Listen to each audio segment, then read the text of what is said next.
നബി സല്ലല്ലാഹു അലൈഹി വസല്ലമ തങ്ങൾ പറയുന്നു, അഫ്ളലുൽ അഅമാലി, അമലുകളിൽ വെച്ച് അള്ളാഹുവിന് ഏറ്റവും ശ്രേഷ്ഠമായ അമൽ എന്ന് പറഞ്ഞാൽ പ്രവർത്തനങ്ങൾ, പ്രവർത്തികളിൽ വെച്ച് ഏറ്റവും ശ്രേഷ്ഠമായത്, അഫ്ളലുൽ അഅമാൽ, പ്രവർത്തനങ്ങളിൽ വെച്ച് ഏറ്റവും ശ്രേഷ്ഠമായത് അൽ ഹുബ്ബു ഫില്ലാ വൽ ബുഗ്ളു ഫില്ലാ, അള്ളാഹുവിന് വേണ്ടി സ്നേഹിക്കലും അള്ളാഹുവിന് വേണ്ടി ദേഷ്യപ്പെടലുമാണ്. ഇപ്പോൾ ദേഷ്യം നമുക്ക് അനുവദനീയമാക്കുകയാണ് ഈ ആഴ്ചയിൽ. അത് എങ്ങനെയെന്ന് പറയാൻ പോകണം. ഇപ്പോൾ കഴിഞ്ഞ ആഴ്ചയിൽ നാം ആ ദേഷ്യത്തെക്കുറിച്ച് കേട്ടപ്പോൾ തന്നെ പലർക്കും മനസ്സിൽ സംശയം വന്നിട്ടുണ്ടാവും.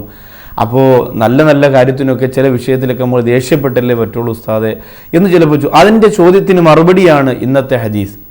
അഫ്ളലുൽ അഅമാലി, അമലുകളിൽ ഏറ്റവും ശ്രേഷ്ഠമായത് അൽ ഹുബ്ബു ഫില്ലാ വൽ ബുഗ്ളു ഫില്ലാ, അള്ളാഹുവിന് വേണ്ടി സ്നേഹിക്കലും അള്ളാഹുവിന് വേണ്ടി ദേഷ്യപ്പെടലുമാണ്.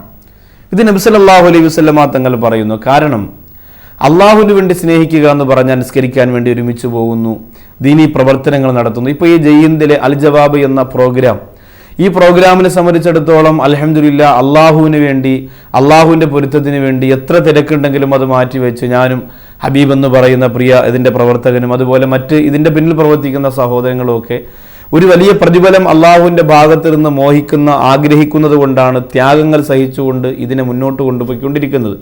അപ്പോൾ ഇത് അള്ളാഹുവിന് വേണ്ടിയുള്ള ഒരു ഒരുമിക്കലാണ്, അള്ളാഹുവിന് വേണ്ടിയുള്ള സ്നേഹമാണ്. ഇപ്പോൾ വീട് വെച്ച് കൊടുക്കുക, സാധുക്കളായ പെൺകുട്ടികളെ കല്യാണം കഴിച്ചു വിടുക, ക്യാൻസർ രോഗികളെ സഹായിക്കുക, അതിന് സമ്പത്തുള്ളവരും ഇല്ലാത്തവരും സമയമുള്ളവരും ഇല്ലാത്തവരും ഒക്കെ ഒരുമിച്ച് നിൽക്കുന്നതിനാണ് അൽ ഹുബ്ബു ഫില്ലാ, അള്ളാഹുവിന് വേണ്ടിയിട്ട് പരസ്പരം സ്നേഹിക്കുക. നീ എൻ്റെ കൂട്ടുകാരനാണ്, നിന്നെ ഞാൻ സ്നേഹിക്കുന്നത് അള്ളാഹുവിന് വേണ്ടിയിട്ടാണ്, പണത്തിന് വേണ്ടിയോ സ്ഥാനത്തിന് വേണ്ടിയോ അധികാരത്തിന് വേണ്ടിയോ ഒന്നുമല്ല. അതുപോലെ അൽ ബുഗ്ളു ഫില്ലാ, അള്ളാഹുവിന് വേണ്ടി ദേഷ്യപ്പെടുക. ഇപ്പോൾ വീട്ടിൽ നാം ചെന്നപ്പോൾ മഗ്‌രിബ് നിസ്കാരത്തിൻ്റെ സമയമാണ്, പക്ഷേ വീട്ടിൽ ഭാര്യയും മക്കളും ഒക്കെ സീരിയൽ കണ്ടുകൊണ്ടിരിക്കുന്നു, അല്ലെങ്കിൽ മോശമായ രീതിയിൽ അവർ പുറത്തു നിന്ന് സംസാരിച്ചു കൊണ്ടിരിക്കുന്നു. അവരോട് ദേഷ്യപ്പെടാം. കാരണം അള്ളാഹു ഏറ്റവും അധികം ഇഷ്ടപ്പെടുന്ന ഈ സമയം അനാവശ്യമായി നിങ്ങൾ ചിലവഴിക്കുന്നതിൽ ഒരിക്കലും എനിക്ക് പൊരുത്തപ്പെടാൻ പറ്റില്ല എന്നുള്ള ഒരു രോഷം, ഈമാനിൻ്റെ രോഷം അവിടെ പ്രകടമാക്കാം. ഖുർആനിനെ ചവിട്ടി കളിക്കുന്ന മക്കൾ, അവരോട് ദേഷ്യപ്പെടാം. അത് അള്ളാഹുവിൻ്റെ ഖുർആനാണ്, അത് ചവിട്ടുമ്പോൾ ദേഷ്യപ്പെടുന്നതിൻ്റെ ഗൗരവം അത്രയും വലിയ വിഷയമാണ് നിങ്ങൾ ചെയ്യുന്നത്. അതുകൊണ്ടാണ് കള്ളുകുടിയനായ കൂട്ടുകാരൻ നിരന്തരം അവനോട് പറഞ്ഞു, അവൻ കേട്ടില്ല, പെട്ടെന്ന് അവനോട് രോഷാകുലനായി സംസാരിക്കേണ്ടി വന്നു. അത് ഇസ്ലാമിൻ്റെ പേരിൽ ചെയ്യൽ നിർബന്ധമായ കാര്യമാണ്, ഈമാനിൻ്റെ ഭാഗമാണ്.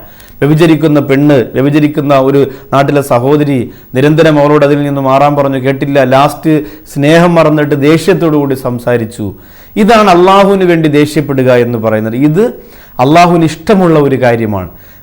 ഇന്നലെ കഴിഞ്ഞ ഹദീസിൽ നാം പറഞ്ഞ, കഴിഞ്ഞ ആഴ്ചയിൽ നാം പറഞ്ഞ ദേഷ്യവും രോഷവും ഒക്കെ ആവശ്യമില്ലാത്ത സ്ഥലങ്ങളിലൊക്കെ ചുമ്മാ വെറുതെ ദേഷ്യപ്പെടലാണ്. ഇത് ആവശ്യത്തിന് വേണ്ടി, ദുനിയാവിൻ്റെ ആവശ്യത്തിന് വേണ്ടിയിട്ടല്ല, അള്ളാഹുവിൻ്റെ ആവശ്യത്തിന് വേണ്ടി, ആദർശത്തിന് വേണ്ടി, ആത്മീയ ശുദ്ധിക്ക് വേണ്ടിയുള്ള നമ്മുടെ ദേഷ്യപ്പെടലാണ്. ഇത് അനുവദനീയമാണ്. ഒരിക്കൽ കൂടി ഞാൻ ഹദീസ് പറയാം. വളരെ ചെറിയ ഹദീസാണ്, നമുക്ക് പെട്ടെന്ന് മനഃപ്പാഠമാക്കാൻ പറ്റും. ഒരു 40 ഹദീസ് നാം ഇങ്ങനെ മനഃപ്പാഠമാക്കിയാൽ നരകം നമുക്ക് നിഷിദ്ധമാകും. ആ ഹദീസിൻ്റെ പുണ്യം നമ്മുടെ ജീവിതത്തിൽ ഉണ്ടാകും. അല്ലാഹു തആല തൗഫീക്ക് തരട്ടെ. അഫ്ളലുൽ അഅമാലി, അമലുകളിൽ ഏറ്റവും ശ്രേഷ്ഠമായത് അൽ ഹുബ്ബു ഫില്ലാ, അള്ളാഹുവിന് വേണ്ടി സ്നേഹിക്കലാണ്. വൽ ബുഗ്ളു ഫില്ലാ, അള്ളാഹുവിന് വേണ്ടി ദേഷ്യപ്പെടലാണ്. ഈ അള്ളാഹുവിന് വേണ്ടി ചെയ്യുന്നതിൽ വളരെ ശ്രേഷ്ഠമായ പ്രതിഫലങ്ങളാണ് അള്ളാഹു നമുക്ക് തരിക.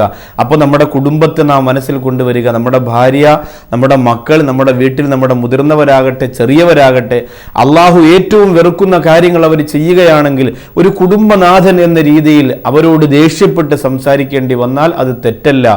അവർ നല്ലത് ചെയ്താൽ അതിനുവേണ്ടി അവരെ സ്നേഹിക്കുക, നല്ല കൂട്ടുകാരെ ഉണ്ടാക്കുക, സമുദായത്തിനും സമൂഹത്തിനും ഉപകാരപ്രദമാകുന്ന നന്മകളെ വളർത്താൻ വേണ്ടി ബന്ധങ്ങളെ സ്ഥാപിക്കുക. അള്ളാഹു തൗഫീക്ക് തരുമാറാകട്ടെ.